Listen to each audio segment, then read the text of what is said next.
এত বছর আমরা ভোট দিতে পারি নাই। এটা আমার ফার্স্ট ভোট, এর জন্য উচ্ছ্বাসিত আমি। নারী হিসেবে বলতে চাই, তরুণ প্রার্থী হিসেবে আমি চাবো এমন একজনকে নিজ স্বার্থকে বড় করে দেখবেন না, অবশ্যই দেশের জন্য কাজ করবেন। আমি এরকম চাচ্ছি।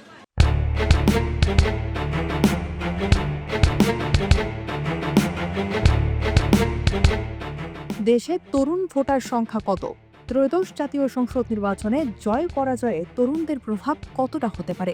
এবারের জাতীয় নির্বাচন ঘিরে এই প্রশ্নটি সবার সামনে আসছে বারবার। 12ই ফেব্রুয়ারি অনুষ্ঠিত হতে যাওয়া সংসদ নির্বাচনকে সামনে রেখে রাজনীতির মাঠে এখন সবচেয়ে বেশি আলোচনায় তরুণ ভোটাররা। এখন প্রশ্ন আসতে পারে, তরুণ ভোটার নিয়েই কেন এত আলোচনা? 24শে জুলাইয়ের গণ আন্দোলনের পর তরুণদের রাজনৈতিক সক্রিয়তা নতুন মাত্রা পেয়েছে। রাজপথে যেমন তাদের উপস্থিতি ছিল দৃশ্যমান, তেমনি ভোটের মাঠেও এখন তাদের ঘিরেই সবচেয়ে বেশি আলোচনা। এরই মধ্যে ঢাকা বিশ্ববিদ্যালয় সহ অন্যান্য ছাত্র সংসদ নির্বাচনে বাংলাদেশ ছাত্র শিবিরের বড় জয় নতুন করে প্রশ্ন তুলেছে।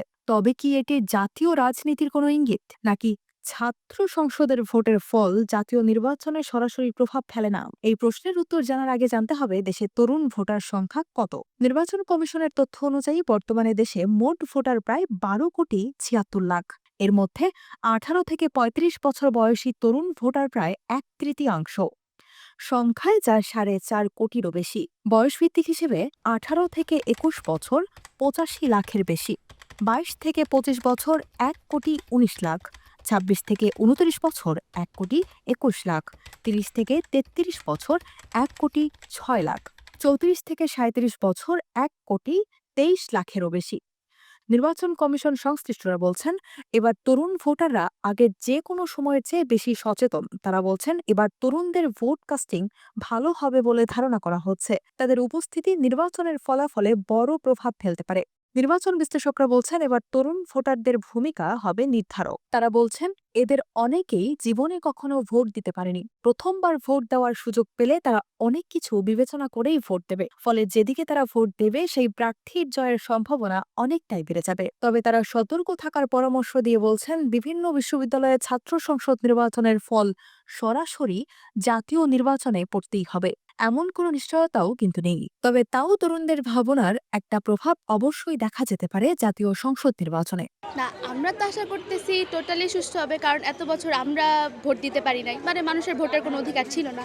এটা আমার ফার্স্ট ভোট, এর জন্য বেশি উচ্ছ্বাসিত আমি। প্রথম ভোট হিসেবে আমার চাহিদা হচ্ছে, দীর্ঘ 17 বছর যেহেতু মানুষ কোনো ভোট দিতে পারেনি, তো আমার কাছে চাওয়া যাতে সুষ্ঠু একটা পরিবেশ থাকে, যাতে নারী পুরুষ উভয়ই আমরা সুষ্ঠুভাবে ভোট দিতে পারি আমাদের পছন্দের প্রার্থীকে। তরুণদের একটা বড় অংশ এবার গুরুত্বপূর্ণ, কারণ 2008 সালের পর গত 17 বছরে যাদের বয়স 18 হয়েছে তাদের বড় অংশই কখনো ভোট দিতে পারেনি। নির্বাচন কমিশনের তথ্য অনুযায়ী এবার হালনাগাদে 63 লাখ নতুন ভোটার যুক্ত হয়েছে। জাতীয় পরিচয় নিবন্ধন অনুবিভাগ সংশ্লিষ্টরা বলছেন, 17 বছর নিষ্ক্রিয় থেকেও এবার আগ্রহ দেখিয়ে ভোটার হয়েছে, এটাও একটা বড় পরিবর্তন। বিশেষ করে গ্রামাঞ্চলে নারী ভোটারদের অংশগ্রহণও এবার বাড়বে বলে মনে করছেন বিশেষজ্ঞরা। তাহলে তরুণদের ভোট কোন দিকে যাবে? এটা আমার ফার্স্ট টাইম ভোট ইলেকশনে।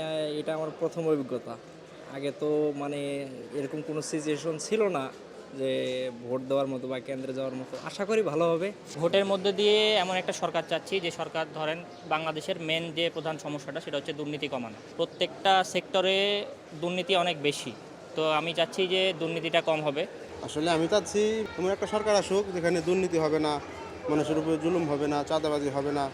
এরকম একটা সরকার দেশটাকে অনেক সুন্দরভাবে পরিচালনা করতে পারবে। এই ফার্স্ট ভোট দিতে যাইতেছি। এর আগে ভোট হয়েছে কিন্তু ভোট দেওয়ার সুযোগ হয় নাই, সেহেতু এবার ফার্স্ট ভোট দেওয়া আমার। আশা করি আমার ভোটের মাধ্যমে ভালো কাজে লাগবে দেশের, আর আমি অবশ্যই ভোট দেব যে কিনা দেশকে সামনে এগিয়ে নিয়ে যাবে এবং ন্যায় ও ইনসাফের পথে আর কি দেশকে পরিচালনা করবে। ভোটার, বিশ্লেষক, নির্বাচন কমিশন ও রাজনীতিবিদদের মধ্যে মতভেদ থাকলেও একটি বিষয়ে সবাই প্রায় একমত, আর তা হলো এবারের জাতীয় নির্বাচনে তরুণ ভোটাররাই হতে যাচ্ছে সবচেয়ে বড় নিয়ামক। তারা শুধু সংখ্যায় বড় নয়, বরং আগ্রহ, সচেতনতা আর প্রত্যাশার দিক থেকেও তারা আলাদা। এখন অপেক্ষার পালা 12 ফেব্রুয়ারির জন্য। সেদিনই জানা যাবে তরুণদের ভোট কোন দিকে যাচ্ছে। সেটাই হয়তো নির্ধারণ করে দেবে বাংলাদেশের আগামী রাজনৈতিক পথ চলার দিক নির্দেশনা।